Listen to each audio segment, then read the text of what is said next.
किसी से भी और ईश्वर से भी कोई चाह न रखो, बहुत जल्दी भगवत प्राप्ति हो जाएगी। नाम जप करते हुए कोई चाह न रखो, बहुत जल्दी भगवत प्राप्ति हो जाएगी। और याद रखना, जो नाम जप करता है ईश्वर से कोई चाह नहीं रखता, तो ईश्वर उसकी ऐसे चिंता करता है जैसे छोटे बच्चे की मां चिंता करती है। किस समय उसको बाल भोग देना, किस समय उसको दुग्ध पान कराना, किस समय उसे स्नान कराना, ये मां की चिंता है, ना कि बालक की। जो ना किसी से चाहता है, ना ईश्वर से चाहता है, खूब नाम जप करता है, उसे बहुत जल्दी भगवत प्राप्ति हो जाती है। निष्प्रयोजन भार स्वरूप उनका जीवन होता है, जो भजनहीन होते हैं, बिल्कुल बेकार मरा जीवन। क्या मुर्दे का सा जीवन है। इतना कीमती जीवन, एक एक श्वास भगवान के भजन में लगानी चाहिए। व्यर्थ के जीवन में, व्यर्थ के खान पान, कई कई ऐसी बातें जिनकी याद आकर हृदय में आम हंसता है, ऐसे जीवन को नष्ट किया जा रहा है। भ्रमण में सब दृश्य देखे हैं। गंगा का किनारा पावन तपस्वियों के लिए भी और राक्षसों के लिए भी है। जो पावन स्थान तप के लिए है, वही राक्षसों के दंडकारण्य में तपस्वी भी तपस्या करते थे और राक्षस भी रहते थे, दोनों का। ये जो अन्याय अधर्म करना पैसे के बल से सीख गए हैं, अपने पद का दुरुपयोग, ऐसे लोगों से जो दान लिया जाता है, ऐसे लोगों से जो अर्थ लिया जाता है, वो केवल पाप विचार बढ़ाता है, पापाचरण बढ़ाता है। इसलिए बहुत सावधान। जो उपासक चाहता है कि मैं सच्चे भाव से भगवान के मार्ग में चलूं, तो पाप कर्म करने वालों से, उनके द्वारा दी हुई वस्तुओं से बहुत दूर बच करके, भूखे रह जाओगे तो ठीक है, उनका अन्न न जाने पावे। ईश्वर भक्त अदृश्य परमात्मा की इच्छा का अनुमोदन करता रहता है और वह देखता रहता है कि मृत्यु हर समय हमारी प्रत्येक श्वासों को गिन रही है। ईश्वर के सिवा दूसरी कोई भी वस्तु मिलेगी, वो टिकाऊ नहीं होगी, परिवर्तनशील होगी, नाशवान होगी। मनुष्य जीवन प्राप्त करके ईश्वर को प्राप्त करना ही खास वस्तु प्राप्त करना है। इसलिए ईश्वर का अवलंबन अर्थात भगवान की शरणागति, ऋषि मुनि भक्त जनों के द्वारा जो दिए गए वचन, उनका मनन, खान पान, पवित्र जगह से, हिंसा और निंदा करने वालों से बिल्कुल बचो, उनका कोई भी शब्द या भोजन या संग ना आने पावे, निषिद्ध विषयों से दूर रहो, कुछ भी भोगने की इच्छा उठे उसको दबाकर रौंद डालो। ये तब भगवत प्राप्ति की योग्य बनता है। जो महात्मा आचार विचार परायण होकर धर्म में चले हैं, उन्हीं के अनुसार चलो। सत्कार्यों में स्थिति प्राप्त करने के लिए उन महात्माओं का अनुसरण अत्यंत आवश्यक है। इस जगत में प्रभु के समान कोई सच्चा सहायक नहीं है। मूर्तिमान प्रभु के सहायक स्वरूप ये महापुरुष जन है, इन्हीं का आश्रय ले लो, इन्हीं के पीछे चलो तो सतमार्ग का दर्शन हो जाएगा। सतमार्ग पर चलाने के लिए ही पहली पीढ़ी जो हमारे गुरुजनों की है उसका अनुसरण करना है। महाजनों गतेन सपंथा, संसार केवल फंसाने वाला है, महापुरुष ही केवल मुक्त करने वाले हैं। कल एक भगत कह रहे थे, हमारे पिताजी ने कसम खवाया कि वृंदावन गए तो तुम्हें हमारी कसम है, हमारा मरा मुख देखोगे। कसम का मतलब ये। बोले आपको गाली देते हैं। हम कहा धन्यवाद, कम से कम गाली दे रहे, साफ तो नहीं दिया। दक्ष ने साफ दे दिया नारद जी को, नारद जी को साफ दे दिया। कब? जब उनके पुत्रों को बाबा जी बना दिया। भगवान के मार्ग में जब प्रशस्त कर दिया दक्ष के पुत्रों को, तो दक्ष जी ने जल हाथ में लिया। जब नारद जी गए तो ये नहीं पूछा कि क्या हाल चाल, कहा मैं साफ देता हूं, हमारे पुत्रों को भगवत मार्ग में लगा दिया, तुम 2 घड़ी से ज्यादा कहीं जिंदगी में टिकी ना पाओ। 2 घड़ी का मतलब होता है 48 मिनट। बोले इतने में तुम बहुत बड़ा काम कर देंगे, 48 मिनट में तुम बाबा जी बना देंगे। जो अपनी श्वासों को व्यर्थ में बर्बाद करते हैं, शराब पीते हैं, मांस खाते हैं, बेविचार करते हैं, गंदे आचरण में चलते हैं, क्या कैसे माता पिता हैं इस बात के लिए राजी हैं कि मेरा बेटा नरक जाए? और वही शराब पी के जब आवे तो 2-4 मुझे थप्पड़ मार के घर से बाहर करे, ये आचरण। अगर माता पिता को भगवान मानकर उनकी सेवा करो। वो कह रहा था कि आप अपराध भर हमको ना बोध कराएं, तो एक बार अंदर से इच्छा है कि अपने बाप को उठा के पटके और खूब धुलाएगा। तो हम कहा, अगर हमें मित्र मानते हो, दोस्ती के लिए तो हम हाथ फैलाते हैं, हम हित मित्र हैं। अगर हमें मित्र मानते हो तो ऐसे माता पिता के रोज पैर छुओ, उनमें भगवान की भावना करो और मेहनत करो, लेबरी करके भी कमाओ और उनको खवाओ पियाओ। और वो जब हमारी निंदा करें तो कान में अंगुली डाल लो और अपने सत्मार्ग में चलो। बड़ा विचित्र समय है। जो माता पिता प्रथम गुरु कहे गए हैं, भगवान के मार्ग में चलाने वाले या सतमार्ग में चलाने वाले या संसार में कदम हमारे जो बढ़े, धन्य है वो माँ जो अपने रक्त को दुग्ध बनाकर मुझे पान कराकर इतना बड़ा किया। धन्य है वो पिता जो मेहनत करके हमको पढ़ाया लिखाया।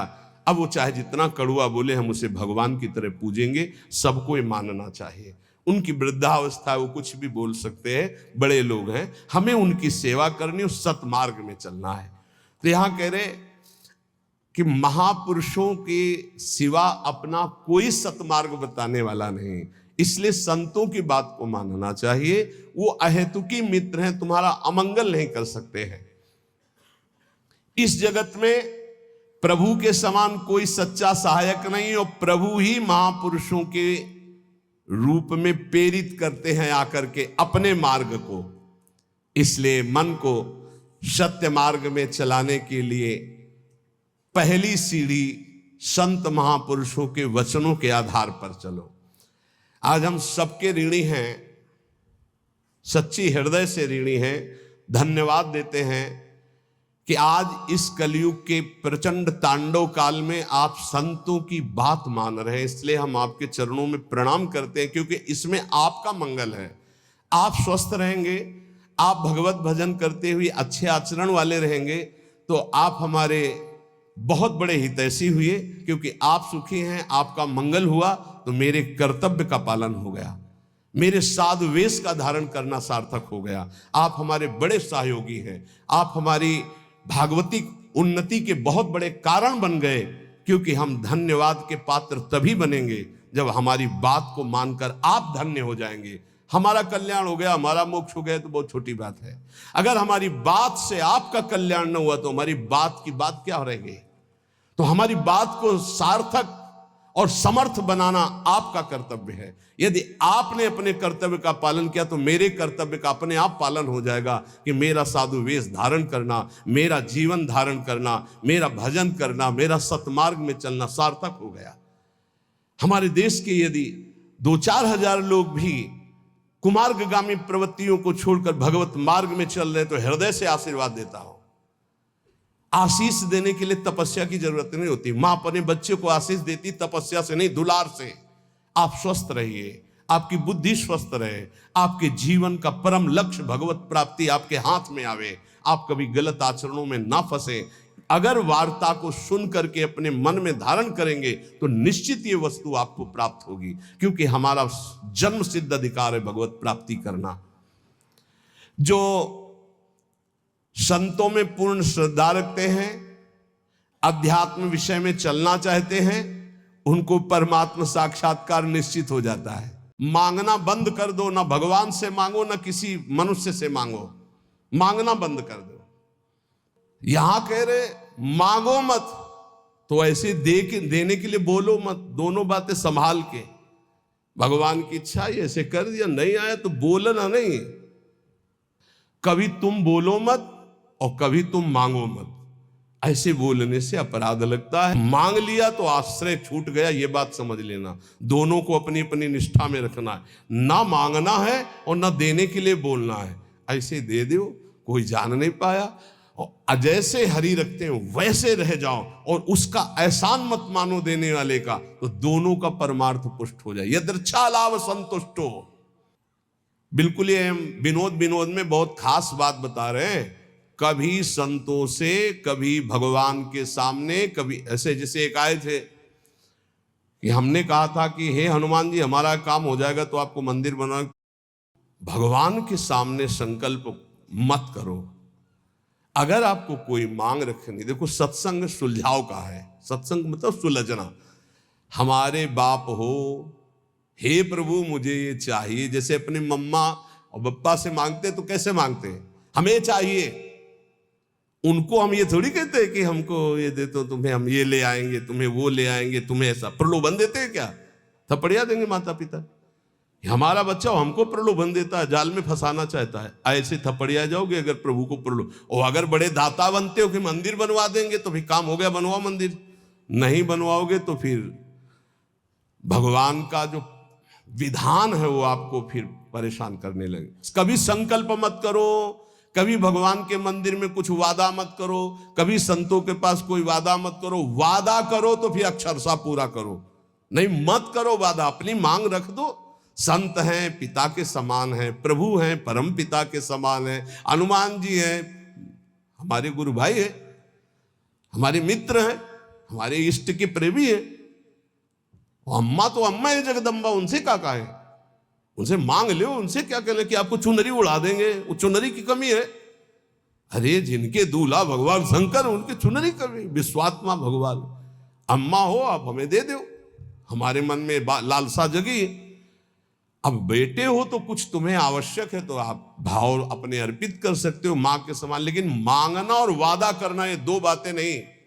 आज सत्संग में बात बैठा लो, ना भगवान के सामने, ना कभी संत के सामने कभी वादा मत करो कुछ देने का। तुम्हारे पास जो कुछ है वो गुरुदेव का, इष्ट का है, क्या दोगे? अगर वादा करो तो उसे भूलो मत, निर्वाह करो।